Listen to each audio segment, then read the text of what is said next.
እንደማ አንድ ወንድሜ ሲናገር ነበር ቲፒኤልኤፍ ኢትዮጵያንስት ነው ብሔርተኛ አይደለም ሲል ገርሞኛ አዳምጠው ነበርና ቲፒኤልኤፍ የክርስትና ስሙ ራሱ ብሔርተኛ ነው። ምን አዞራት እዚህ ምስራቅ አፍሪካ ውስጥ ግብጽ እዚህ ደጋፊዎች የሚባሉ አካላትም ኢትዮጵያ ቅድስት ሀገር ስለሆነች ግፊያ ይበዛታል፣ ልፊያ ይበዛታል የሚል ነጠላ ዜማ አያስፈልግም። ደካማ መሪ፣ ሀገር ማስተዳደር የማይችል መሪ፣ ምናልባትም ሀገሪቱን ከጠላቶቹ በላይ የሚጠላ መንግስት አዲስ አበባ ላይ አለ። አቆየ የኢትዮጵያ መንግስት ከኤርትራ መንግስት ጋርም ጦርነት አይደለም ይልሙ ሳቶ መቀበል ነው። ግን ሀገሪቱ ውስጥ ያለውን ችግር መገምገም የሚችሉበት ቁመና የላቸው። የጠላት አይን ያለው መጥቶ ሰልጥኖ ወደ ማህበረሰቡ ተመልሷል ነው ያለው። ያ ማህበረሰብ ማን ነው? የት ነው ያለው ያ ማህበረሰብ? ምናልባት ምን አብያ አንዴ ማስተካከያ ዶክተር አለሙ አበበ ወዘ ሜዲካል ዶክተር ይላል። ምናልባት ከፋሲካ ሲደልል ኢንተርቪው ላይ ሰማሁት። የደርግ ሰዎች ሲቀልዱ ያሉት ከሆነ ማስተካከያ ሊሰጥ ይገባል። ቬተርናሪ ሜዲሲን ያጠናው ብያለሁ፣ ሜዲካል ዶክተር ነው ብሎኛል። እንትና መሐመድ ቴንክ ዩ መሐመድ። እሺ ዩናይትድ አማራ ቀጥል። ኦኬ። እና ይሄ ማህበረሰብ ማን ነው? ወደ ማህበረሰቡ ተመልሷል ነው የሚሉንና እየተዋጋ ያለው የአማራ ማህበረሰብ ነው አይደል? የአማራ ህዝብ ነው። እነሱ እንደሚሉት ከሆነ እንደገና እጅ ከሰጠ በኋላ አሰልጥነን መልሰን ወደ ማህበረሰቡ ተቀላቅሏል ካሉ ምን እያሉ እንደሆነ ምናልባት አብይ አህመድ የሚወደውን ነገር ራሳቸው ካድሬዎቹ ለአብይ አህመድ መልእክት እያስተላለፉለት ነው። ደስ ስለሚለው በቃ የኔ አልፋኖ መጥቶ አሰልጥነን ታድሶ ሰጠን ወደ ማህበረሰቡ ተመልሷል ይሉታል። አብይ አህመድ ደስ ይለዋል፣ ወይም የኦሮሞ ብልጽግና ደስ ይላቸዋል ማለት ነው። በሌላ በኩል ግን ስርዓቱ እየተሸረሸረና እየደከመ መሆኑ ማሳያ ነው። የራሱ በትልልቅ ካድሬዎች በዚህ ደረጃ ተከተገለጸ የአማራ ህዝብ ትግል ምን ያህል ደረጃ እንደደረሰ ማሳያ ነው ብሎ ለመናገር አሁን ያለው ቁመና መንግስት ራሱ ልጆች ተናግረዋል። ህፃናቶች ናቸው አሁን የሚሳተፉት በጦር ሜዳ የሚሳተፉት። ነባር የተባለው ልምድ አለው የተባለው በቲፒኤልኤፍ ጊዜ ተሳትፎ የነበረው ሰራዊት የሀገሪቱ ሰራዊት የለም አሁን ሰዓት። እኔን ለማለት ይከብዳል። እንዳንድ ኢትዮጵያ የሆነ እንዳንድ ሀገር ህዝቦች ሆነን ያ ሰራዊት ይለቅ ብለህ ስትናገር የሚከብድ ነገር ነው። ነገር ግን ሪያሊቲ እሱ ነው። በቲፒኤልኤፍ ጊዜ የነበረውን ነገር ነው የደገሙት። አሁን በቲፒኤልኤፍ ጊዜ ታስታውሳላችሁ ጀነራል አበባው ታደሰ ሰራዊቱ አልቆ 40,000 ሰራዊት ቀርቶን በሁመራ በኩልና በዚህ በጅቡቲ በኩል እንዳይሰውሩብን በሁለቱ ቦታ ትኩረት ስላደረግን ነው መሃሉ ሰንጥቀው እስከ ደብረ ብርሃን ድረስ የመጡት ብሎ ሲናገር ሰምታችኋል። ሰራዊቱ አልቆ ብሎ ሲናገር 40,000 ጦር ብቻ ቀርቶን በ40,000 ጦር ደግሞ ሁለት በር ዘግተን ነው ያለው። ስለዚህ ከዛ በኋላ ሰልጥነው ጨምረው በተወሰነ ደረጃ አቅማቸውን አዳብረው ቆይተው ነበረ። አሁንም በአማራ ትግል ውስጥ ገብተው ያነባር ትንሽ ልምድ አለው የሚባለው ሰራዊት አልቋል። ስለዚህ ህፃናቶች ናቸው አሁን ተሰልፈው ያሉት ነው። አንድ ሀገር ኢትዮጵያ የምትባል ትልቅ ሀገር ቋሚ የሆነ ሰራዊት የላትም። ልምድ ያለው ሰራዊት ኢትዮጵያን ሊከላከል የሚችል ሰራዊት የላትም። ራሳቸውም ያውቁታል። በዚህ ደረጃ ያለ ነው። አሁን እኛ ለጉራ ለማስመሰል ምናምን አይደለም፣ ሪያሊቲው ነው። የአማራ ትልቅ ህዝብ ነው። ያን ህዝብ እዛ አካባቢ ያለው ሁኔታ ማየት ነው። የትኛውንም ገበሬ መጠየቅ ነው። የትኛውንም ነጋዴ መጠየቅ ነው። በአብዛኛው ያለው ቁጥጥር በማን ስር ነው፣ እንቅስቃሴው ምን ይመስላል የሚለውን ዕለት ተዕለት ዜናውን ስለምታዩት ትከታተሉታላችሁ ብዬ አስባለሁ። እኔ ቅድም ሲነገር ከነበረው እንደው አንዳንድ ነገሮች ለማለት ቅድም አንድ ወንድሜ ሲናገር ነበር ቲፒኤልኤፍ ኢትዮጵያንስት ነው ብሔርተኛ አይደለም ሲል ገርሞኛ አዳምጠው ነበርና ቲፒኤልኤፍ የክርስትና ስሙ ራሱ ብሔርተኛ ነው። ራሱ የክርስትና ስሙ ይሄ እንደው በሃይማኖት ልውሰድለት ብዬ ሲፈጠር ጀምሮም ብሔርተኛ ዘረኛ ነው። ቲፒኤልኤፍ አንድም ቀን ኢትዮጵያዊ ሆኖ የኢትዮጵያ ካባ ለብሶ አያውቅም። ኢትዮጵያንም ይወዳል ለመዝረፍ ሲል ነበረ። ስልጣን ላይ የነበረው ለመዝረፍ ሲል ነው። ስለዚህ እነሱ አሁን ተሸንፈው መቀሌ በገቡበት ሰዓት ላይ የትግራይን ህዝብ ከ27 ዓመት በኋላ መጣችሁበት በሚል ሰበብ አጣበባችሁን በሚል ሰበብ ካልሆን በስተቀር መሀል ሀገር ላይ ሆኖ እያጋጋዘ ትግራይን ሊገነባ ነበር ሲሰራ የነበረው ቲፒኤልኤፍ እንጂ ኢትዮጵያ የምትባለውን ሀገር ለማሳደግ ኢትዮጵያን ከፍ ለማድረግ አስቦትም አልሞትም አያውቅም። ስለዚህ ከጅምሩ ጀምሮ ዘረኛ ብሔርተኛ ሆኖ የተፈጠረን ድርጅት ኢትዮጵያዊ ነው ብሎ መናገር ትንሽ የሚከብድ ነውና እንዲህ አይነት አመለካከትም ተገቢ ነው ብዬ አላስብም። አሁን ድረስ እንኳን ስሙን ያልቀየረ፣ አሁን ድረስ እንኳን አመለካከቱን ያልቀየረ፣ አሁንም ዛሬ ትንሽ ሰርቫይቭ ሲያደርግ ያንን የኔ የሚለውን ነገር የሚያራምድ ድርጅት ነውና በዚህ ልክ እሱ ማየት ተገቢ ነው ብዬ አስባለሁ። በተረፈ ግን አሁን ያለው በዛ ቀጠና ያለው ፖለቲካ እንደምታዩት አይደለም። ኮምፕሌትሊ አንዳንድ ነገሮች እየተቀየሩ ይመስላሉ። ያለው ሁኔታ የቲፒኤልኤፍ ንቅናቄ እኔ ከዚህ በፊት ብያለሁ። ቲፒኤልኤፍ አንድ ነው ሁለት ነው የሚል ክርክር ነበረና አንድ ነው ሁለት ነው የሚል እምነት የለኝም። ቲፒኤልኤፍ ኦልሬዲ አሸንፎ ትግራይ ተረክቧል። አሁን አብይ አህመድን አሸንፎታል። ቲፒኤልኤፍ በአንድም በሉ በሌላ አሸንፎ ኦልሬዲ ስልጣን ተቀብሎታል። ስለዚህ ማን ነው ጌታቸው አዲስ አበባ ስለመጣ አብይ አህመድ ጋር ስለተጠለለ ምናምን አይደለም። ወደደም ጠላም አብይ አህመድ ምንም ማድረግ ስለማይችል ቲፒኤልኤፍ ስልጣን ተረክቦታል። የክልሉ ነው። ስለዚህ ወደፊት ምን ሊመጣ ይችላል የሚለውን ነገር ግን አብረን ነው የምናየው። መተንበይ ይቻል ይሆናል ግን ሊያሳስተን ስለሚችል በሚል ነው። በተረፈ ግን አሁን ያለው የብልጽግና እድሜ በጣም በአጭር ጊዜ ውስጥ የሚቀጭ መሆኑን ማሳያዎች በርካታ ነገሮች አሉ። በየአካባቢው ብልጽግና ተወጥሯል። ቅድም ላላችሁት በጅቡቲ ያለው ሁኔታ፣ በኤርትራ በኩል ያለው ሁኔታ፣ በሱዳን በኩል ያለው ሁኔታ፣ ኢቭን ከኬንያ ጋር ያለው ሁኔታ የብልጽግና መንግስት ሊወጣ በማይችለው ሁኔታ ቅርቃር ውስጥ ገብቷል። እንደ ሀገር ሊያመን ይችል ይሆናል። ኢትዮጵያ እንደዚህ ሆነች ተደፈረች ልንል እንችላለን። ቴዲ እንደምትለው እንደ አጠቃላይ እንደ ብልጽግና ግን ደግሞ የሚንኮታኮትበት ጊዜ ደርሷል። ኦፍኮርስ ሀገራችን ላይ ተጽዕኖ ይፈጥራል፣ ጥያቄ የለውም። መሰረታዊ ጠላት የሚባሉ ሀገራቶች ዳርዳሩ ከቦታል፣ ጥያቄ የለውም። እኔ ይሄ ስርዓት ኢትዮጵያንም አያድናትም ራሱን ሊያድን የሚችልበት ቁመና የለውም የሚል እምነት አለኝ ይላሉ ቴዲ። በመሀል ላይ የህዝቡን ስሜት የሚያነውልን ነገር ልናገር። እንደተባለውም ግብጾች ከጅቡቲ ጋር ተስማምተው የእኛን የባህር የወጪ ገቢ ንግድ ለመቆጣጠር በዛ ደረጃ ከተዳፈሩን የቀራችሁትም ኢትዮጵያውያን ብትሆኑ ሄደን የጅቡቲን ህዝብ ወደኋላ ጠፍረን አስረን ማምጣት አለብን ወደ አዲስ አበባ። ለዚህ ተዘጋጅ። ይሄ ጀስት ዋር ነው። አንጀስት ዋር አለ፣ ጀስት ዋር አለ። በዚህ ደረጃ ከተደፈርን ጅቡቲ ሄደን ህዝቡን ነው የምናመጣው። አይ ነው ብዙ አያላን መንግስታት የጦር ቤዝ አላቸው እዛ። ዊ ዶንት ኬር። ወይ እናልቃለን ወይ ሄደን እናመጣለን። ምን እንደዛ የሚባል ነገር የለም። ቀላል ነው። እዛ አካባቢ የተወሰነ ሰው ብቻ መላክ ነው እና ምን ከነነፍሳቸው ነው ወደኋላ ጠፍረን የምናመጣቸው። ይሄ ማወቅ አለባችሁ ለማለት ያለው።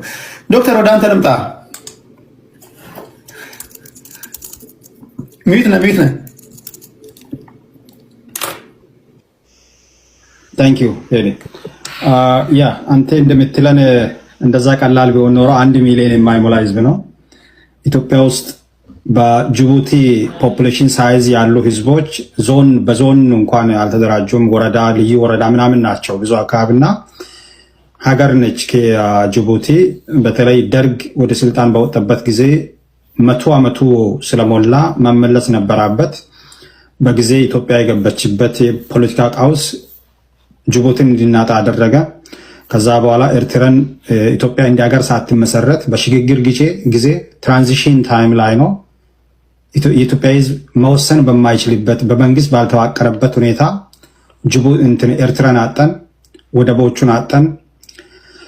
በእነዛ ነገሮች እየተገረመን ባለንበት በዚህ ወቅት ደግሞ አገር ውስጥ ያለውን ሁኔታን ማኔጅ ማድረግ ባለመቻላቸው ጅቡቲ በኢትዮጵያ ላይ ማስፈራሪያ ነው። በድሮን መታናለች። ዜጎቻችንን ከዛ ሀገር አባርራለሁ አወጣቸዋለሁ እያለች ነው። ሶስተኛ አንድ የሚንተነፍስባትን ያችን አንዷን ሳምበል ውሃ ይሞላለሁ አተነፍሷትም እያለች ነው። አንደኛ አንድ ሀገር እንደነ ጅቡቲ አይነት ሀገራት ከግብፅ ጋር ግብፅ የኢትዮጵያ ባላንጣ እንደሆነች በግልጽ ታውቃለች። ጅቡቲ ከማንም በላይ የአባይ ጉዳይ ያገናኘናል። በዛ አካባቢ ሄጌሞኒክ ሂስቶሪካሊ ያለን ፉክክር ይታወቃል። ከግብፅ ጋር የበላይ ሊሆን የማለት የፖፑሌሽን እንትን አለ። ይህንን ሁሉ ታሳቢ በማድረግ ኢትዮጵያና ግብፅ የሚጠባበቁ ሀገራት እንደሆኑ እያወቀች ግብፅ ወደ ጅቡቲ ዋና ከተማ የግብፅ ተወካይ ሲመጣ የኢትዮጵያ ሳተላይት እና የኢትዮጵያ ሰላዮች በጥሩ ቅኝት ውስጥ አስገብቶ ካሜራ ውስጥ አስገብቶ እነዚህን መረጃዎችን እንደሚያመጡ ሁሉ ታውቃለች። ስለዚህ ብትንቀን ብትገለን ነው እኮ ከግብፅ ጋር ሰላማዊ ስምምነትን መጀመሪያ የምትፈራረመችው። ምንም አያመጡም ስለምትለን። ስለዚህ ብዙ ነገሮቹ ወደ አይምሮ ይመጣል። እኛም 127 ሚሊዮን ነን። ጅቡቲ 1 ሚሊዮን አትሞላም። ኢቨን ስደተኛ ብቻ ብንለቅ አገሪቷን ያጥለቀልቃል።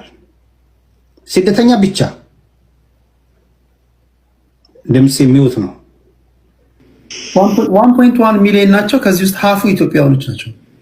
እኔ በነገራችን ላይ 1990ዎቹ ዩኒቨርሲቲ ተማሪ ሆኜ ጅቡቲ ውስጥ ዩኒቨርሲቲ አልነበራቸውም። አሁን ካለ አላውቅም። አንድ ዩኒቨርሲቲ እንኳን አልነበራቸውም። ድሬዳዋ መጥቶ ነው የሚማሩት። ሃይ ስኩል እና ኮሌጅ ሌቭል ነው የነበራቸው። ይሄ ሀገር ታሪካዊ የጥቁር ህዝቦች ሁሉ በኩር የሆነው ነገር ኢሚንት አድርጎ የቆጠረው አንተ ያስክበት መንገድ ነው። አንተ ያስክበት መንገድ ነው እና አሁን በጣም ችግር የሆነው እኛ ያዘንበት መንገድ ምንም ሆኖ ተኒቀንም እንኳን እንለፍ ብትል የኢትዮጵያ ህዝብ አሁን ባለው ሁኔታው እንኳን ኑሮን መቋቋም አቅቶታል። በዛ በኩል ግብፅ ገብታ አንዳንድ ነገሮችን በነገራችን ላይ ዞረች ግብፅ በጣም ኤርትራ ገባች። ቅድም እንዳልኩት የዲፕሎማሲ ክሽፈት ነው፣ ምሁራኖችን አለመስማት ነው። እውቀት እንዴት ነው የምትገነዘቡት አሁን እንዲህ ያለ ነገር? ምክንያቱም ይሄ የናሽናል ሴኩሪቲ ጉዳይ ራይት ነው። በቃ ይሄ እኮ የመጨረሻ የህልውና ጉዳይ ነው በዓለም ፖለቲካ ውስጥ አይደለም። የዩክሬን ጦርነትን ብታይ እያንዳንዱ ሀገር ለብሔራዊ ደህንነት ስጋት በሆነ ጉዳይ ላይ ማንም አይደራደርም። ኢቭን መንግስት እንኳን የላት የምትላት እንኳን ሶማሊያ እንኳን ከሶማሌላንድ ጋር ያደረግነው ነገር እንዴት ተረባረበው እንዳደረጉ አይታቸዋል። ኢትዮጵያን ያህል ሀገር በዚህ ደረጃ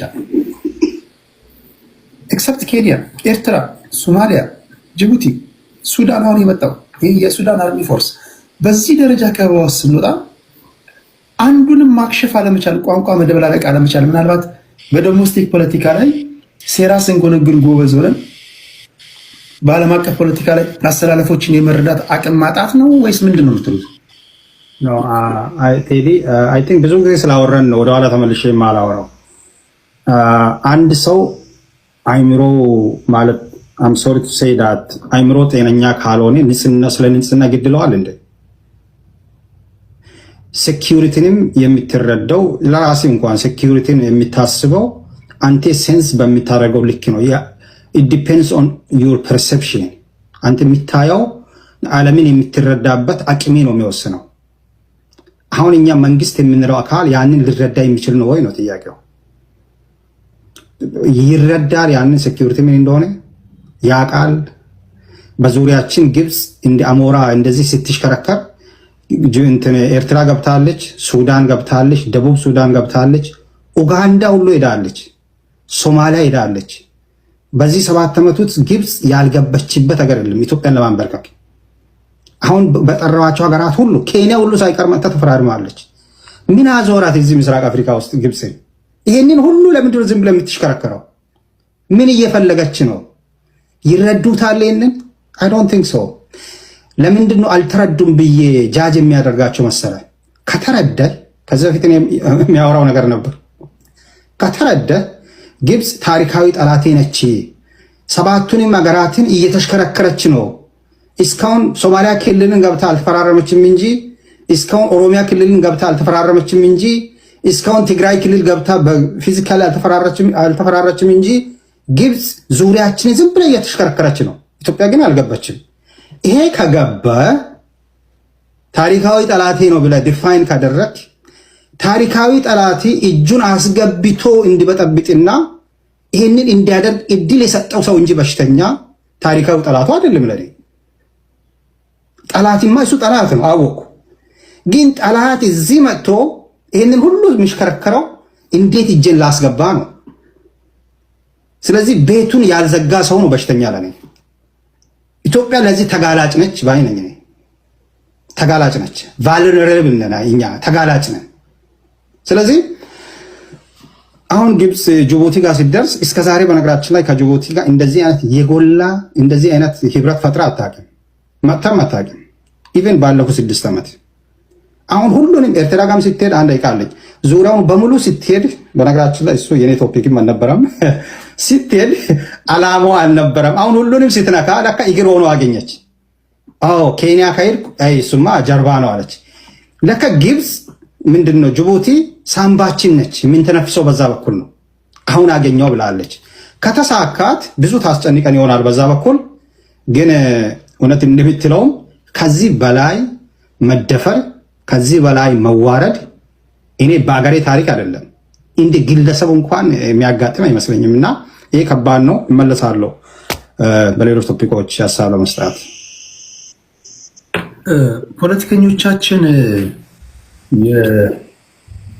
ከሰፈር እሳቤና የእልህ ነገር ውስጥ ስለገባን እንጂ እኮ ነገር የኢትዮጵያና ኤርትራ ፖለቲከኞች በእጃችን ያለውን ፖቴንሻል አይተን በጋራ ብንሰራ ሁሉም ነገር ያከትማል። ታውቃላችሁ አይደል? ግን እንዳለመታደል ሆኖ አገሪቱን ወደ ድንጋይ ዘመን የለወጠ መሪና በዚህ በኩል ያሉ ሰዎች አርቀው ማስበው ወይም ደግሞ የኛ ፖለቲካ ማጠቃላይ በእልህ ላይ የተመሰረተ ምሁራኖቻችንን ልክ ከ3ኛ ክፍል እንዳቋረጠ ሰው እልህ ውስጥ ገቡ። ባልበላም ጭሬ ልበት ነው በሚል ነው እንጂ ጀስት ያለንን ፖቴንሻል ብንጠቀም ኤርትራውያን ምሁራኖች ከኢትዮጵያውያን ምሁራኖች ጋር አውራ ደን ማናችንም በባህር አንሰደድም። ሁላችንም ወደ ሀገራችን ተመልሰን እንሰራለን። ጅቡቲ የለ፣ ግብጽ የለ። የሚገርም ፖቴንሻል ያለን ህዝቦች ነበረን እኮ።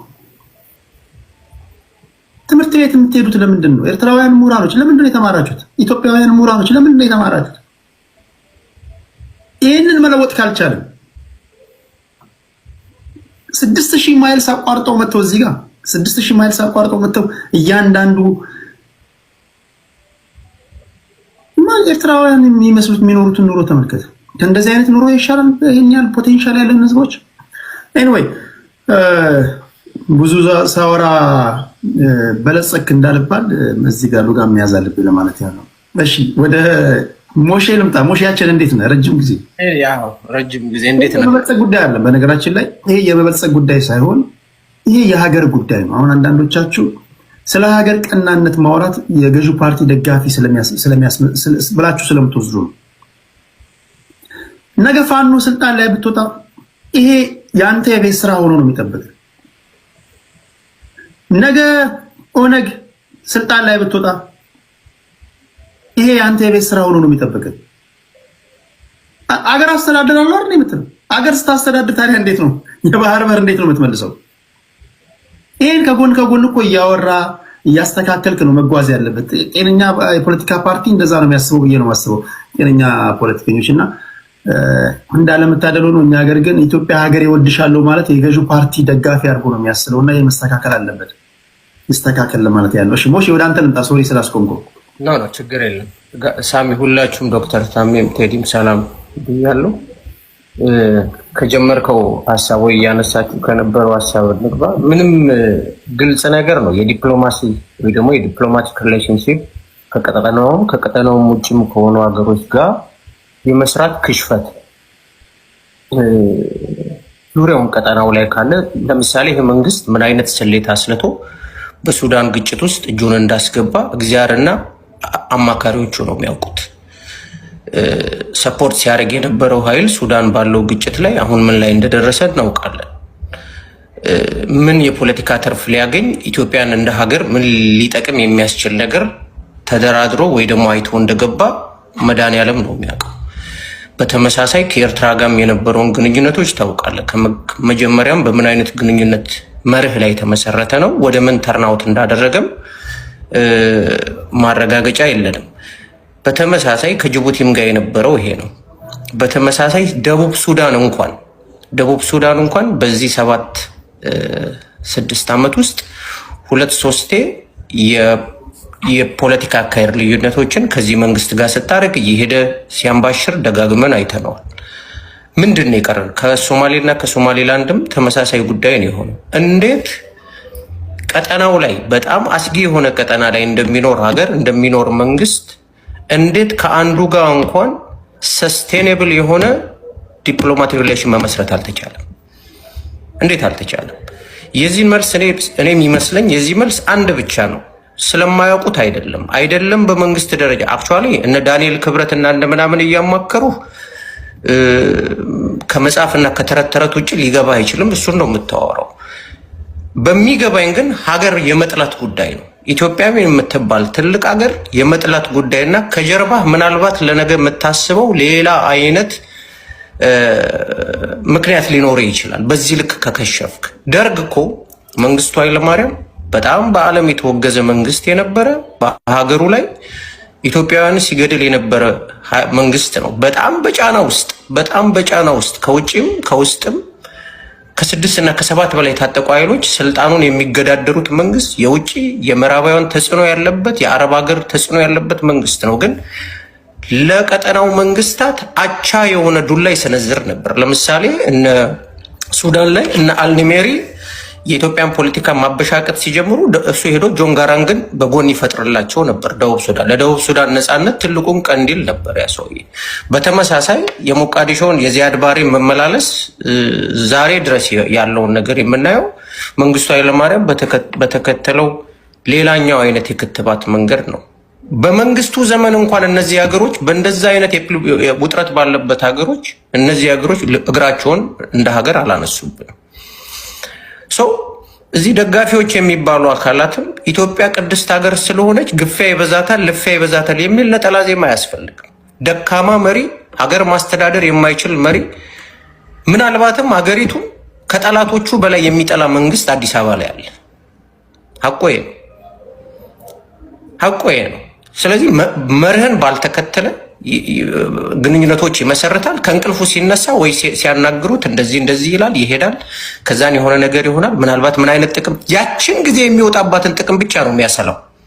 በሀገር ደረጃ ሀገር በሚባል ቁመና 120-130 ሚሊዮን ህዝብን ይዘህ የምትቆምረው ያችን ችግር አንተን የሚያሳልፈን ብቻ ነው። ከአማራ ህዝብ ጋር የተፈጠረ ችግር ካለ ከአማራ ፋኖ ጋር የተፈጠረ ችግር ካለ ያን ለማለፍ ከፈለክ ግብጽ ይሄዳል። ይሄ መንግስት ግብጽ ይሄዳል። በተመሳሳይ እኮ ቱርክ እኮ መሰረታዊ የሆነች ቀጠናው ላይ የምታምጽ ኃይል ናት። ሶማሌ ላይ ያላትን ድርሻ ጅቡቲ ላይ እንዴት እግር ስጠና እንደነበረ እናውቃለን። ይሄ መንግስት ግን ሄዶ መሳሪያና ድሮን ታጥቆ የሚመጣው እኮ ከቱርክ ነው። ቀጠናውን ማተራመስ ከምትፈልግ ሌላኛው ኃይል ጋር የግብጽና የሱዳንን የግብጽና የቱርክ እኮ ግጭት የኢንተረስት ነው። ኖርዝ አፍሪካም ኢስት አፍሪካ ላይ ጠንካራ የሆነ ፕሬዘንስ ለማድረግ ነው። ሌላ ታሪክ አይደለም። እግሯን የምታስገባው ኢስት አፍሪካ ላይ ጠንካራ የሆነ ፕሬዘንስ አደርጋለሁ ብላ ነው። ይሄ መንግስት ኢንተረስት ካላት ሶማሌ ውስጥ ኢንተረስት ካላት ሶማሊያ ላይ ኢንተረስት ካላት እንግዲህ ሶማሊያ ላይ ሌላ ነገር ፕሮፓጋንዳ ይሰራሉ አይደለ? ሌላ ኢንተረስት ካላት ቱርክ ጋር ራሱ ያበራል፣ መሳሪያ ይገዛል፣ የራሱን ህዝብ ይጨፈጭፍበታል። ስለዚህ ይሄ የከሸፈ የዲፕሎማቲ ውጤት ነው። የምረዳው ግን ምንድነው ሳያውቁ ቀርተው ነው አለለም። ቢያንስ ሀሁ ቆጥረዋል። ቢያንስ ደግሞ ዜና ይሰማሉ። አብይ ትልቁ የአብይ የዜና ምንጩ ወይ ደግሞ የታሪክ ምንጩ ምን መሰለ የመቆያ ብሏል። እሱ አንዴም ሲያወራ ሰምቼዋለሁ። እሸቴ ጋዜጠኛው የእሱን ታሪክ ነው የሚሰማው። እሑድ ከፍቶ ሸገር ቲቪ ላይ ሸገር ሬዲዮ ጣቢያ ላይ ቢያንስ እሱን እንኳን ከሰማ የቀጠናውን ፖለቲካ የቀጠናውን አቅጣጫ መረዳት ይችላል። እንደው እንኳን እሱን ቢሰማ የእኛ ሰው በደማስቆን ትረካ ቢሰማ ማለት ነው። ስለዚህ እነዚህ ሰዎች ኢትዮጵያን ይጠላሉ። ከጠላቶቻችን በላይ አሁን ከምታነሷቸው መሰረታዊ ታሪካዊ ጠላት ከምትሉት በላይ ኢትዮጵያን ይጠላሉ። ዛሷይ በዚህ ልክ የሚከሽፉት በዚህ ልክ የሚወርዱት አንዳንዴ ትደነግጣለህ። የሚከሽፉበትን መረዳት ለማወቅ እንዴት የሀገር መሪ በዚህ ደረጃ ላይ ይከሽፋል? በዚህ ደረጃ ግንኙነት መፍጠር ያቅተዋል? ቴንኪዩ ሙሺ። ጀነራላችን 6 ደቂቃ አለ ወንድሜ። እሺ አመሰግናለሁ። ያው እንደተባለው አደራ ብያለሁ። እዚህ ሚሊ ከሆነ ሰኔ ላይ ባጀት ሲመደብ ሲደለደል ወንድሜ ተሜም ወንድሜ አማራ ዩናይትድ ነበሩ። ለመከላከያ 100 ቢሊዮን ሲመደብ እናቶቻችን ለማስገደል ተብሏል። እዚህ ካለ ያን ቀን እኔ ያልኩት ሬንጀር እየገዛን እንደ ሰሜኑ ጦርነት ጊዜ የሀዲያ እናቶች የብሔር ብሔረሰቦች ነው ቆሎ እየፈተጉ አይሱዙ ላይ የጫኑ ሚኖር መከላከያ ሸምቶ የሚታጠቅ መኖር የለበትም ብያለሁ። አላሳፈረኝም። ያው ስላወኩበት ነው። ዛሬ አምርቶ እየታጠቀ ነው። አሁንም እንዲገባችሁ የሚፈልገው የኢትዮጵያ መንግስት ከኤርትራ መንግስት ጋርም ጦርነት አይደለም፣ ይልሙ ሳቶ መቀበል ነው። ጅቡቲ ለምን ከእከሌ ጋር ተፈራረማች? መፈራረም ትችላለች፣ ግን ወንድሞቼ ከኔ የተሻለ ግንዛቤ ኖራቸው። ግብጽ መጀመሪያ የተፈራረመችው ኢትዮጵያ ገብታ ነው። ከማ ጋር? ከአርበኞች ግንቦት ሰባት ጋር $500,000 በመስጣት የግብጽ ፖሊሲ የኢትዮጵያ ብሔር ብሔረሰቦችን በማጋጫት ሀገሪቷን ማተራመስ ነው። አንድ ግብጾች እኛ የአባይ ልጆች ነን፣ የአባይ ንጉሶች ነን፣ የአባይ የበላይ ተቆጣጣሪዎች እኛው ነን የሚሉት። ቴዲ አንተ ጋዜጠኛ ነህ፣ የጋዜጠኛ ህግ ተከትለ ነው እየሄድከው። አፕሪሺየት ትጎረግራለህ። ጥያቄ እንድነሳ አንዱን ደግፋ አንዱን እንድነቀፍ ጥሩ ነው። ይሄ ተራማጅ ጋዜጠኝነት ባህሪ ነው። ግብጽ አባይ ላይ ተስፋ ቆርጧል፣ ተሸንፏል። ቀይ ባህርን ሊከለክል አይደለም የመጣ ግብጽ። ዲፕሎማሲ ግንኙነት የጎረቤት አንተ ባልከው ልክ የወደቀ ከሆነ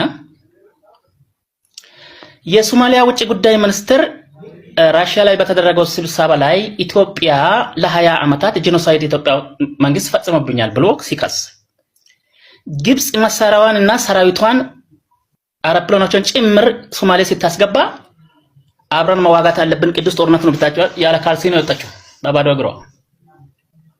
ዛሬ ትላንት ከሰራ ያልከው ሶማሌ በኩል በዲፕሎማሲ ግንኙነት የኛ ዲፕሎማሲ ነው ከስረናል ያልከው የሶማሌ አየር ኃይልና የኢትዮጵያ አየር ኃይል የማያዳግም እርምጃ በአልሸባብ እየወሰደ ነው። ሞቃዲሾን ሲከብ ቤተ መንግስት ላይ ሲተኩስ የፕሬዝዳንቱን ጋርዶች ሲገል እርምጃ እየወሰደ ነው አለ የኢትዮጵያ መከላከያ አየር ኃይል። እናወጣለን ያላችሁት ይወጣሉ የተባለው የኢትዮጵያ መከላከያ ሰራዊት ለኛ ዋጋ ከፍሏል። ፕሬዝዳንቱ ኤርዶጋንን አሁን ይበጠብጣል ለምተው ኤርዶጋን አብይንና የሶማሊያን ፕሬዝዳንት ቁጭ አድርጎ ሲያወያይ አብይ አፍንጫውን ይዞ በዲፕሎማሲ በልጦ በአደባባይ የኢትዮጵያ ወታደር ለ20 ዓመት ሳክሪፋይስ አድርጓል ነው የሶማሌ ፕሬዝዳንት እውቅና ሰጥቷል። ማወቅ አለብህ የኢትዮጵያን መከላከያ። ይሄ አሁን የወደቡም ጉዳይ ብሔራዊ ጥቅም ጉዳይ፣ የፓርቲ ጉዳይ አይደለም፣ የአንድ ግለሰብ ጉዳይ አይደለም፣ የአብይ ጉዳይ አይደለም። አብይ እኮ ግለሰብ ነው። የብልጽግና መንግስት የኦሮሞ ሰራዊት ነው። ሰራዊቱ የኢትዮጵያ ብሔር ብሔረሰቦች ሰራዊት ነው። ለመከላከያ ከመቼም ጊዜ የተደራጀ ከመቼም ጊዜ የዘመነ ከመቼም ጊዜ ዘመናዊ ትጥቅ የታጠቀ የግድ እኛ አልጠጠንም። የሰፈር ዱርዬ አይደለንም። እኛ ጅቡቲ ሉዓላዊነቷን ያስከበረች ሀገር ናት። ከማንኛውም ዓለም አቀፍ ሀገር ጋር ዲፕሎማሲ ግንኙነት መፍጠር መብቷ ነው። እኛ እኮ ከኢትዮጵያ ተነስተን እኮ በኢጂፕት አፍንጫ ላይ ከሞሮኮ ጋር ወታደራዊ ስምምነት ተፈራርመናል አይደል? እና ይሄ ኢጂፕትን ለማጥፋት ነው፣ ኒቃን ነው። ኢጂፕት ዲፕሎማሲ ሪሌሽን ስለወደቀ ነው አይደለም። ሀገር ነን እኛ ኢትዮጵያ ነን። እንኳን የመንደሮቹ ጣሊያን እንኳን አላሸነፈንም። ፕሊዝ ጊቭ ቫልዩ፣ ለራሲ ቫልዩ ስጥ፣ ለሀገሬ ቫልዩ ስጥ። በፓርቲ ተመስርተ ፓርቲ እኔ ምናልባት ሊደግፍ ይችላል እንደ ሀገር እንደ መንግስት ማለት ነው። ይሄ መንግስት መለኮታዊ ነው እያልኩ አይደለም። ይሄ ፓርቲ መለኮታዊ ነው እያልኩ አይደለም። ይሄ ፓርቲ ተቃዋሚ ፓርቲዎችን ጭምር በሚኒስትር ማዕረግ ያሉትን ስልጣን ሰጥቶ አብሮ የሚሰራ መንግስት ነው። ይሄ መንግስት አሜሪካ ላይ መቀመጫ ያደረገው ፋር ኢንዴክስ ያወጣው በወታደራዊ ኃይል ግንባታ ላይ በአፍሪካ ደረጃ ከሌለንበት ዜሮ ተነስተን አምስተኛ የመጣንበት ነው። ምናልባት አንተ የምትለው ብልጽግና አይደለም የጻፈው፣ ኦሮሞማ አይደለም የጻፈው፣ ምናልባት አንተ የምትላቸው ብሔር ብሔረሰቦች አይደለም የጻፉት። ይሄ አሁንም ያለን ሀብት አለ፣ የተሰጠን ጸጋ አለ፣ የተፈጥሮ ፖሊሲያችን ነገም ዛሬም ሰጥቶ መቀበል ነው። ጦርነት ኃይል እርምጃ የምንሄደው የመጨረሻ አማራጫችን ነው። የመጨረሻ አማራጫችን ነው። እኛ ዲፕሎማሲ ብንወድቅ መንግስታችን ደካማ ቢሆን መንግስታችን እናንተ በምትገምቱት ደረጃ ደደብ ቢሆን አባይን መገንባት አንችልም። ግብጽ ይከለክሉ ነበር። አባይ ላይ ግብጽ ተሸንፎ ነው የመጣው። ሰሜን ሱዳንን ሄደዋል። ደቡብ ሱዳንን ተሽከርክረዋል። ደቡብ ሱዳንን ተቆጣጥረናል። ወንድሜ ደቡብ ሱዳንን መሰረተ ልማቱን እየሰራን ነው ያለነው እኛ ወስደን ኮንትራት ወስደን። በሰሜን ሱዳን በኩል መሳሪያ ይዘው ሰሜን ጦርነት ጊዜ ገብተዋል ኢጅፕቶች። አሸነፉ ወይ? መንግስትን ጣሉ ወይ? ለምንድን ነው ለማሸነፍ ስንል ወይም ጫና ለመፍጠር ስንል ከነግድፈቱ ማውራት የለብንም። ለሀገር እስከሆነ ድረስ መንግስትም ይሁን ማንም እንዲሻሻል እስከፈለግን ድረስ አሁን እኛ በምንገምተው ደረጃ ጅቡቲ ኢጅፕትና ጅቡቲ አልመጡም የምትሉ የግብጽ ተወካይና ኤርትራ ፕሬዝዳንት ጅቡቲ ላይ አልተገናኙም እንዴ? ሶስቱም አልተወያዩም እንዴ? አልተፈራረሙም እንዴ? ባለፈው አንድ አስመራ አልተገናኙም እንዴ? ከሶማሌም ጭምር። እሺ አመሰግናለሁ። ቴንክ ዩ ስለ እውነት ለመናገር ስለሚናገረው ንግግር በጣም በቂ ግንዛቤ ያለው ልጅ ነው። የግድ አንድ አይነት ሀሳብ መሆን የለበትም። የተለያየ አይነት ሀሳብ ከተለያየ አንግል ማድመጥ አለብን፣ ማየት አለብን። እሱ ደግሞ ላነሳው ሀሳብ ደግሞ የአንድ ሀገር ዜጎች እንደመሆናችን መጠን ደግሞ እነሱ ደግሞ ምላሽ ይሰጡታል። የሆነ ሆኖ ምንድነው እናንተ ጨምቃችሁ ምን ተረዳችሁ ነው። ታስታውሱ እንደሆነ የዛሬ 3 ወር 4 ወር ስናወራ የግብፅ ደህንነት ሚኒስትር የሻዕቢያ እንዲሁም ደግሞ የሶማሌ ይሄ የሶስትዮሽ ግንኙነት አስመራ ውስጥ ተስማምተዋልና የሆነ ነገር ሊፈጠር ይችላል፣ ኢትዮጵያውያን ወገኖቻችን ህዝብ ከሚሰበሰብበት ቦታ ላይ መራቅ አለባችሁ ብለን ስናወራ ነበር። እኔም ሳወራ ነበርና ጀስት ሃይፖቴቲካል የሆነ ስቴትመንት ነው ያስቀመጥኩት። ነገር ዓለሙን ቀጠናውን እየሆነ ያለውን ነገር በመረዳት ሊሆን የሚችለውን ነገር እና የአሜሪካ መንግስትም የሆነ ነገር ሳይደርሰው የቀረ አይመስለኝም። እና በተለይ እነዚህ ኤምባሲዎች ኤምባሲ ብቻ አይደለም፣ በነገራችን ላይ የአሜሪካ ኤምባሲ አይደለም፣ ለሀገራቸው የደህንነት ሰዎችም ናቸውና የስለላም ስራ ይሰራሉ።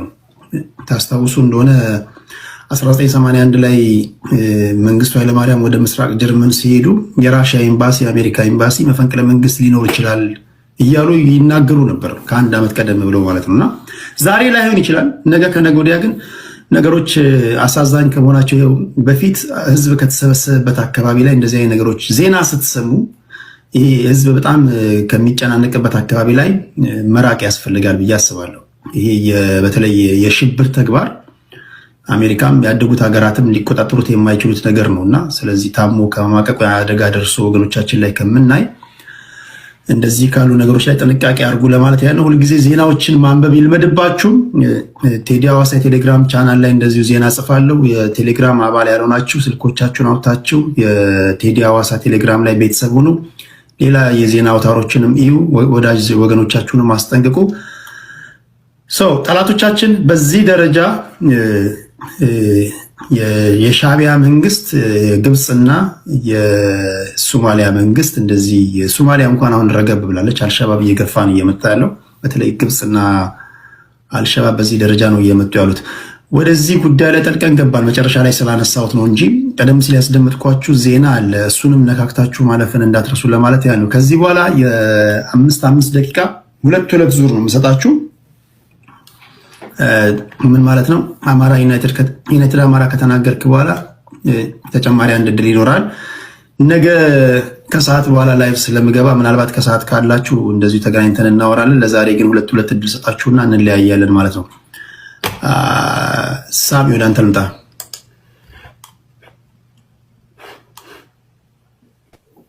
ኦኬ እንግዲህ ያው እኔ ቅድም በጣም የተጨነቁ የመንግስት ደጋፊዎችንም ስላየው በጣም ደስ ብሎኛል። አንተ የአንድ ሀገር ዜጎች ስለሆነ ስላልከኝ፣ እኔ ግን የብልጽግና ካድሬዎች ጋራ የአንድ ሀገር ዜጋ ነኝ ብዬ አላምንም። ሆነን ለመናገር አላምንም። ለኢትዮጵያ ተጨንቀው አይደለም አሁን እኮ እንደዚህ የሚርበተበቱት፣ እቺን ስልጣናቸው እንዳያጡ ነው። ለሀገር የሚጨነቅ ሰው የመጀመሪያ ህዝቡን ነው የሚያከብረው። ስለ ውጭ ዲፕሎማሲ የምትጨነቀው ወዘተ እኮ ህዝብን ስታከብር ነው የውጭ ዲፕሎማሲ ማሸነፍ የምትችለው። ህዝብንም አታከብር የፈለገ ነገር የውጭ ዲፕሎማሲ ሰራለው ብትል ዜሮ ነህ። ስለዚህ ነው እኮ የብልጽግና ሰዎች ዜሮ የሆኑት። አሁን ምን ነገር መጣ? የኢትዮጵያ አየር ኃይል ሶማሌ ውስጥ ገብቶ የተኮሰ እሱ እንግዲህ እድገት ነው፣ ስልጣኔ ነው፣ አቅም ማሳያ ነው። መመዘኛቸው እንግዲህ ምን ያህል እንደሆነ ማሰብ አለብን ነው። በአጠቃላይ ግን አገሪቱ ውስጥ ያለውን ችግር መገምገም የሚችሉበት ቁመና የላቸው። ቱቢዮነስ ቁመና የላቸው። ወዴት እየሄድን ነው ብለው ማሰብ አይችሉም። ስርዓቱ እየዘገጠ ነው። ስርዓቱ ብቻውን መዝገጡ እኮ ችግር አልነበረው። አገሪቱን ወደማትወጣው ችግር ውስጥ ከቷት እየሄደ ነው። እዛ ላይ ቢያጠነጥሉና የመጀመሪያ ስራቸው ህዝባቸውን ለማክበርና ለህዝባቸው ታማኝ መሆናቸው ቢያሳይ ኑሮ ማንም መንግስት በህዝቡ ከተከበረ ሌላ ሀገር ሄዶ ይከበራል። በህዝቡ ማይከበር መንግስት ማንም ሊያከብር አይችልም። የሚጸዳዳበት ሽንት ቤት ሳይኖር አብይ አህመድ ሄዶ ከትልቅ ሀገራቶች ጋር ቢንጠራራ ማን ነው ሊሰማው የሚችለው? ማን ነው ሊሰማው የሚችለው? ህዝብን በድሮን እየጨፈጨፍክ፣ ህዝብን እያፈናቀልክ፣ ህዝብን በዘር ማንነቱ ለይተህ እያጠፋህ ሊያከብሩ ጅቡቲ ገና ላይ ትወጣባለች። ምንም እኮ ጥያቄ የለውም። ስላነሰች ጥቂት ህዝብ ስለሆነ አይደለም። እኔ አሁንም ማሰብ የሚችሉ የስርዓቱ ደጋፊዎች ኦልሬዲ ስርዓቱ ሊወድቅ ሲል የሚመጡ ችግሮች አሉ። እነዚህን ችግሮች እንዴት ሃንድል እናደርጋለን ብለው የሚያስቡ ቢሆን ኑሮ ኦኬ ጥሩ ነበር። አትሊስት ልትረዳቸው ትችላለህ። በመሃል ላይ የሚደረገው መንገራገጭ ሲርበተበቱ ሊፈጠር የሚችል ችግር አለ ብለን እንድናስብ ያደርገናል። ዘሆን እንደ መዋቅር ግን ፓርቲው እንደ ፓርቲ ሀገራዊ ራዕይ የለው፣ ሞራኖች ላይ ያስተጋ፣ ሐሳብ አይቀበል፣ ፈራጭ ቆራጭ አንድ ሰው እኔ ብቻ የሚል የፎቶሾፕ ሲያሳየን የነበረ ጠቅላይ ሚኒስትር ዛሬ ደግሞ በቃ ሁሉም ነገር እኔ ደራሲ ለኢትዮጵያ ብሎ የሚያስብ ሰው ስለሆነ፣ ስለዚህ የዲፕሎማሲ ስራ በአንድ ሰው የሚሰራ ስራ አይደለም። በብዙ ነገር ነው። ከታሪካዊ አመጣጣችን ጀምሮ ከኢትዮጵያ ሂስቶሪ ጋር ተያይዞ ሊሰራ የሚችል ነው የዲፕሎማሲ ስራ። ኢኮኖሚካሊ ቀላል ነገር አለ። አሁን እነዚህ የሚንጠራሩት ሁልጊዜ የሚያስቡት በኃይል ለመስራትና በወታደራዊ ኃይል እናሸንፋለን የሚል እምነት ስለነበራቸው ወታደራዊ ኃይሉም ያው በሀገር ውስጥ ጦርነት ተመናምኖ ደክሞ እርስ በርሳችን ተባልተናል። አልቋል የሀገሪቱ ሰራዊት። ይሄንን ይዘን ማን ነው ሊያከብረን የሚችለው? ሱዳን ነው ሊያከብረን የሚችለው? ኤርትራ ነች የምታከብረን? ሶማሌንም ያከብረን? የትኛው ኃይል ነው ኢትዮጵያን አሁን አክብሮ ከኢትዮጵያ ጋር ሊደራደር የሚችለው? እኔ ይሄንን አሁንም ደግመን ደጋግመን ማየት የምትችሉ ከሆነ እኔ ይህ ስርዓት እንዲደክም ስለምፈልግ እሰየው ነው እያልኩ ያለሁት። እሰየው ነው ቢኮዝ ስርዓቱ እንዲዳከም ነው አንፈልገው። ቢኮዝ ይህ ስርዓት እንደማይጠቅም ስለምረዳ፣ ይህ ስርዓት ኢትዮጵያን ከፍ ሊያረጋት እንደማይችል ስለምረዳ፣ እኔንም እንደ አማራ ሊያጠፋኝ እየተዘጋጀ እንደሆነ እና በድሮን እየጨፈጨፈኝ ስለሆነ የሚወድቅበትን መንገድ ነው የምፈልገው። ነገ ቅድም ቴዲ ያነሳው መሰረታዊ ጥያቄ አለ። ነገ የሚጠብቃችሁ እኮ ነው መንግስት ስትሆኑ ነው። ያኔ እንሰራዋለን።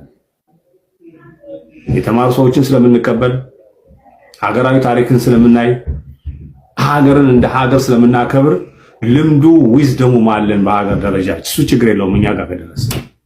ስለዚህ ይሄ ተራ ጎረምሳ፣ የሰፈር ጎረምሳ፣ ይሄ ተራ በዘረኝነት ያበደ ኃይል መጥቶ አገርንም ህዝብንም ሲያጠፋ ቁጭ ለማየት ያለብን አይመስልንም ነው። ተረባርበን እንጣለው። በኢኮኖሚ የሚዳከም ነገር ኢትዮጵያ መገንባት ነው። ኦፍኮርስ ጉዳት አለው ለህዝባችንም ለሀገራችንም፣ ጥያቄ የለውም። ከመጨፍጨፍና ከመጥፋት የተሻለ አማራጭ ስለሌለን ነው ያን የመረጥነው ነው እንጂ ግብጽ ትወጋናለች ገሌ ትገባናለች የሚል ስጋት የለኝም። ስጋት የሌለ ምንድነው ኢትዮጵያን ህዝብ ስለሚያውቁትም በታሪክም ስለምንተዋወቅ። አሁን ግን የደከመ መንግስት ስላለ ምንም ነገር ቢያደርጉ ከልካይ የላቸው ብዬ አስባለሁ። ከዛ አንፃር እኔ ስርዓት ከመውደቁም ስለምፈልገው እሰየው ብዬ ነው የምቀበለው። ቅድም እንዳልከው ጅቡቲን እኛ የጅቡቲን ህዝብ ሄደን አስረን የምናመጣበት ጉዳይም የለም። ጅቡቲን ኢትዮጵያ ለማድረግ የሚያስፈልገው ፍቅር ብቻ ነው፣ በጋራ መቆም ብቻ ነው። የተሻለ መንግስት መፍጠርና የተሻለ አገር ሆነ መገኘት ያመጣቸዋል ብዬ አስባለሁና እሱ እናደርገዋለን። ታንኪዩ ዶክተር እንተማ ታንኪዩ አመሰግናችኋለሁ። እዚህ ውስጥ የተለየ ሀሳብ መምጣቱ ጥሩ ነው። ማለት በሀሳብ ብንፋጭ እንዴት ጥሩ ነው መሰላችሁ? ወደ ቤተሰብ፣ ወደ ቋንቋ፣ ወደ ክልል፣ ወደ ምን አትሄዱ። በሀሳብ ደረጃ እስቲ በየትኛውም መድረክ ላይ ቆመን እንከራከር። ስንከራከር ግን ከራሳችን ጥቅም አልፈን ኤቪደንስ ቤዝድ የሆኑ እውነታዎችን እያወጣን እናወራ። ዛሬ ያለውን ኢትዮጵያን የሚገዛውን መንግስት ሀሳብ መስጣት ማለት መደገፍ የሚጠቅም ቢሆን ኖሮ ከኛ በላይ የሚጠቀም ሰው የለም። ባይዘው ይሄድ በየትኛውም ረገድ ኢትዮጵያ ውስጥ የሚነሱ መንግስታትን መደገፍ የሚጠቅመው እኛን ነው። እኔን ይጠቅመኛል በጣም። ስለዚህ ሀሳብ ሲሰጥ ያንን ሁሉ ሪስክ ውስጥ አስገብቼ ነው። ብዙ ሰው በጣም ነው የሚያሳዝነኝ። እኔ ብዙ ነገር መጠቀም እችላለሁ መንግስትን በመደገፍ ግን ህሊናችንን እንዴት አድርገን እንሽጥ ነው ጥያቄ ሆነው እኮ እንጂ ደግሞ ስም ለማጥፋት የምናወራ ይመስለዋል ብዙ ሰው። ምን ልንጨምር? ከዚህ በፊት እዚህ ውስጥ ከኔ ጋር የሚያወራ አንድ ወንድሜ ብዙ ነገር አውርቶኝ በጣም የጠየቅኩት ነገር አንድ ነገር ምንድን ነው አሁን እኛ በዚህ እድሜ በዚህ ኑሮ በዚህ ማለት ምን ለመጨመር? ምንም እንደዚህ ነገር የለም።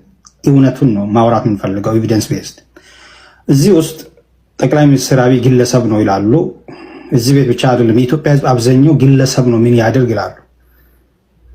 የኢትዮጵያውያንን የፖለቲካን አመለካከት ለመለወጥ የምናጠፋው ኤነርጂ በጣም ነው የሚያሳዝነኝ። ምክንያቱም ፖለቲካል ኢሊትሬሲያችን በጣም ሂውጅ ነው። እኔ ድሮ እንደዛ አይመስለኝም ነበር። የኢትዮጵያ ህዝብ እኮ በህግ አምላክ ሲል ብዙ ጊዜ ያችን ኮት የሚያደርጉት በመንግስትነት ታሪክ በመንግስትነት ዲሞክራሲ አላልኳችሁም፣ የህግ በላይነት አላልኳችሁም። በመንግስትነት ታሪክ በመቶ ዓመታት እንደ እቺ የምናውቃት ከምኒልክ ወዲህ ያለው መቶ ብዙ አፍሪካ ሀገር ውስጥ የተለመደ አይደለም። ያንን ስናስብ ህግና ስርዓትን የሚያውቅ ህዝብ አለ ብለን ነበር የምናስበው። አሁን በዘመናዊ ፖለቲካ ከብዙ አገራት የኛ ዜጎች ፖለቲካን የሚረዱበት መንገድ የተዛባ ነው። ጠቅላይ ሚኒስቴር ኃላፊነቱን በአግባቡ አያውቁም። 2 እና 3 ዲግሪ ያላችሁ ሰዎች ግለሰብ አይደለም ጠቅላይ ሚኒስቴር። ጠቅላይ ሚኒስቴር 120 ሚሊዮን ህዝብ ተክቶ ሊቆም የሚችል ቁመና ያለው መሪ ነው። ኦኬ፣ ግለሰብ አይደለም። ታመና አይደለም። እዚህ ዮና ተማራ አይደለም። አንተ አይደለም። ብዙ ፈንጆችን በእጁ የያዛ ነው። የሀገርን ሀብት የሚያስተዳድር ነው። ብዙ ፖሊሶችን መቀየር የሚችል ሰው ነው። ያ ደግሞ በሚሊዮን የሚቆጠር ህዝብን ብቻውን መወሰን የሚችል ሰው ነው። ግለሰብ አድርጎ ከጉዳዩ ነፃ አድርጎ የተፈጠረ ነገር ሁሉ የእሱ እጅ የለበትም፣ እሱ መላእክት ነው፣ ችግሩ ከስር ነው ይላሉ። ኖ ኖ ኖ ኖ ኖ፣ እንደዚህ ስተካትስሩ። ትራምፕ እዚህ መጥቶ እኮ ዩታርን ነው የሰራው፣ ፖሊሲዎችን ቀይረው። ግለሰብ አይደለም እንደዚህ ያነሳው። ግለሰብ ከሆነማ ሴንድ ሂም ቱ ደ ማርኬት ግለሰብ ይሁን፣ ግለሰብ አይደለም። ስለዚህ አታቃልሉ። ሌላ ብልጽግና በጣም ብዥታዎቹን ነው ቅድም በአንተ ውይይትም ብልጽግና ህብረ ብሔራዊ ነው ይላሉ። አይውሽ ይህንን ቃል ባይደግሙ። ምክንያቱም እኔ ከሀዲያ ማህበረሰብ የተወለድኩ የደቡብ ልጅ ነኝ። ብልጽግና ህብረ ብሔራዊ እንዳልሆነ ከኔ በላይ ሊመሰክር የሚችል ሰው የለም። አንድ ፓርቲ ህብረ ብሔራዊ የምንለው ምን ሲሆን ነው? ይህን ፕሊስ ጠይቃቸው አንተ ጋር ሲያወሩ ከዚህ በኋላ ብልጽግና ህብረ ብሔራዊ ነው ስሉ ምንድነው ህብረ ብሔራዊ ያደረገው በለው እንጂ እዛ ማኖ ሁሴንን ምናምንን ጨምሮ እዛ በሱ ዙሪያ ስብሰባ ውስጥ ይዞ ዊ አር ማልታይ ፓርቲ ሲስቴም ብሎ አያውቁም ማለት ነው። ባጭሩ ዴፊኒሽኑ ይሄ ነው። ሂንድ ህብረ ብሔራዊ ነው ስንል ሂንድ ውስጥ ያሉ ቀለማት የብሔር ብሔረሰብ ቀለማት ውሳኔ ሰጪ ናቸው ማለታችን ነው። ዲሲሽን ሜከሮች ናቸው፣ ፖሊሲን መቀየር ይችላሉ ማለት ነው። ይሄ ጠቅላይ ሚኒስትርን ውሳኔን በቬቶ ፓወር ማቆም ይችላሉ እያለን ነው። እንደዚያ ጨዋታ አለ ኢትዮጵያ ውስጥ። ሚዲያ ውስጥ መጥቶ ባያወሩ ስንል ሰዎች አለማወቅ ኃጢአት አይደለም። ሚዲያ መጥቶ ባያወሩ ብልጽግና ህብረ ብሔራዊ አይደለም። ብልጽግና አንድ ቀለም ነው፣ አንድ አስተሳሰብ ነው። ብልጽግና አውዳሚ ነው፣ የብሔሮችን እኩልነትን ያወደማ ፓርቲ ነው። ብልጽግና እኩል የመልማት መብታችንን የነጠቃ ነው። ቴዲ ጋር ያለው 5 ደቂቃ ነው። እኔ እያንዳንዱን ነገር እዚህ ማስረዳት አልችልም። እኩል የመልማት መብታችን የነጠቀ ለአመታት የሀዲያ ህዝብ ደሞዝ እንዳያገኝ እንድንበረከክ እንዲዋረድ ያደረገ መንግስት ነው። በዚህ ጆሮ ግን መጥተን ብልጽግና ህብረ ብሔራዊ ነው ብትለኝ ሊሆን አይችልም። ስለዚህ በዚህ መንግስት አሸርግደን ዋሽተን መጠቀም ካለብን ከኔ የሚቀርብ ሰው የለም። በፈለኩት ነገር እጄ ኮምፒት ማድረግ እችላለሁ፣ ግን እንቅልፍ አላገኝም። ስለዚህ ህብረ ብሔራዊ አይደለም፣ ጠቅላይ ሚኒስትሩ ግለሰብ አይደለም። ቶፒኮቹ 5 ደቂቃ አልቋል እንግዲህ